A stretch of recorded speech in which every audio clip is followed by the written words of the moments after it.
All right, let's get into it. We hear the term machine learning thrown around constantly, but how does it actually work?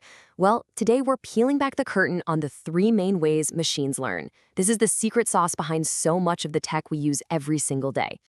And really, think about it for a second. How does a car learn to navigate a busy street? How does Netflix seem to read your mind? And how does your email inbox magically filter out all that junk? It's not magic, I promise. It's one of three incredibly powerful learning methods doing the heavy lifting. You see, at its very core, machine learning is all about this, using algorithms to find patterns and make predictions based on data.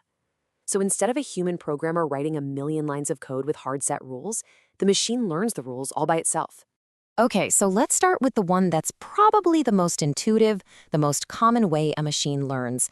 It's called supervised learning, and you can think of it as learning with a teacher. The best way to picture this is like studying for a test with a giant stack of flashcards. On one side, you have the input, say a picture of an animal, and on the other side, you have the correct label, cat. The machine goes through thousands, even millions of these correctly labeled pairs until it starts to learn the patterns. The key here, though, is that it absolutely needs that pre-labeled correct data to learn from. It needs the answer key. Now, when we're talking about supervised learning, it really boils down to two main jobs. First, you've got classification. This is all about sorting things into groups. It answers the question, which category does this belong to? Then there's regression, which is all about predicting a specific number. It's asking how much or how many. Let's make this super concrete. Deciding if an email is spam or not spam, that's a classic classification problem. You're choosing between two clear-cut categories. Same for identifying if a picture is a cat, a dog, or a rabbit. But predicting the exact selling price of a house or forecasting how many customers a business might lose, that's regression, because the answer is a continuous number. Okay, so supervised learning is powerful, for sure, but it has one big weakness. It needs that perfectly labeled data. It needs that answer key. So what do you do when you don't have one? What if you're just handed a massive, messy pile of data and told to, well, make sense of it? Well, that's where our second method comes into play. Unsupervised learning.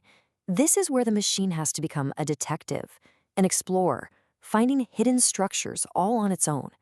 So with unsupervised learning, there are no flashcards, no answer keys. The machine gets a whole bunch of data, and its only real instruction is, find the interesting patterns in here. The goal isn't to predict a right answer, but to explore the data and find hidden connections and groupings that a human might never spot. It's all about self-discovery. So what can you actually do with this? It pretty much breaks down into three big jobs. You've got clustering, which is all about creating natural groups. There's association, which is about finding hidden rules. And then there's something called dimensionality reduction, which is just a fancy way of saying we simplify really complex data. I love this analogy. Clustering is like telling a machine to organize a super messy room. It doesn't know what clothes or books are, but it starts noticing that some things look alike and puts them into piles. In the business world, this is huge for customer segmentation, finding groups of customers with similar buying habits without even knowing what those groups would be ahead of time. Association is all about finding those surprising if-then connections. The classic example, right, is the supermarket that analyzes its sales and finds that people who buy coffee also tend to buy milk. Nobody programmed that rule in. It's a pattern the machine discovered, which the store can then use to say, place the milk and coffee closer together. So we've had learning with a teacher and learning all by yourself. But there's a third, incredibly powerful way to learn. Learning from the consequences of your actions. And that is reinforcement learning. Now, this one has its own special lingo, but stick with me, it's actually really straightforward. You've got an agent, that's our learner, like a self-driving car AI. The agent operates in an environment, which could be a simulated city, and the agent's whole goal is to take actions and get feedback in the form of a reward or a penalty. And it all works in this constant, super fast feedback loop. The agent sees where it is right now, that's the state. It decides to do something, that's the action, and then the environment gives it feedback, a reward. Get to the destination safely? Positive reward. Bump into a curb? Ouch, that's a penalty. After millions of tries, it learns the best strategy to get the most rewards. You know, if this still sounds a little abstract, this quote from BrainStation just nails it. It really is the most natural form of learning there is. Think about it. You teach a dog to sit by rewarding it when it gets it right. Reinforcement learning is just that same idea of trial and error, but for a machine. Okay, so we've got our three distinct approaches down: supervised, unsupervised, and reinforcement. Now let's bring it all home and see how they stack up against each other, and more importantly, how a real-world company actually uses all of them together. So let's just quickly put this all side by side. Supervised learning needs labeled data to predict an outcome, and its feedback is basically the correct answers. Unsupervised learning gets unlabeled data, and its goal is to find hidden patterns, with the feedback just coming from the data's own structure.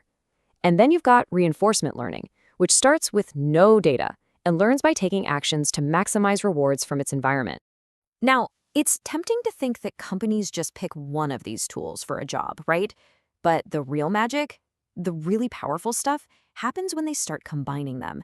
So let's take a look at a company we all know, Netflix. How in the world do they get so good at recommending what you should watch next? Well, they use the whole playbook. First, they use unsupervised learning to create clusters of viewers. They call them taste communities, basically groups of people who like similar kinds of shows. Then, they bring in supervised learning to predict what rating you would give a show you haven't seen, using all your past ratings as the labeled data. And here's the kicker. They use reinforcement learning to constantly tweak the order of your recommendations in real time. You click on a sci-fi movie, the system gets a small reward and learns you're in a sci-fi mood, so it immediately starts pushing more sci-fi to the top of your list. It's brilliant. So there you have it, the three fundamental ways that machines learn. From a teacher with an answer key, by exploring and finding patterns on their own, and through trial and error, just like us. These three paradigms working together are completely reshaping our world. And it really just leaves you with one big question. What are we going to ask them to learn next?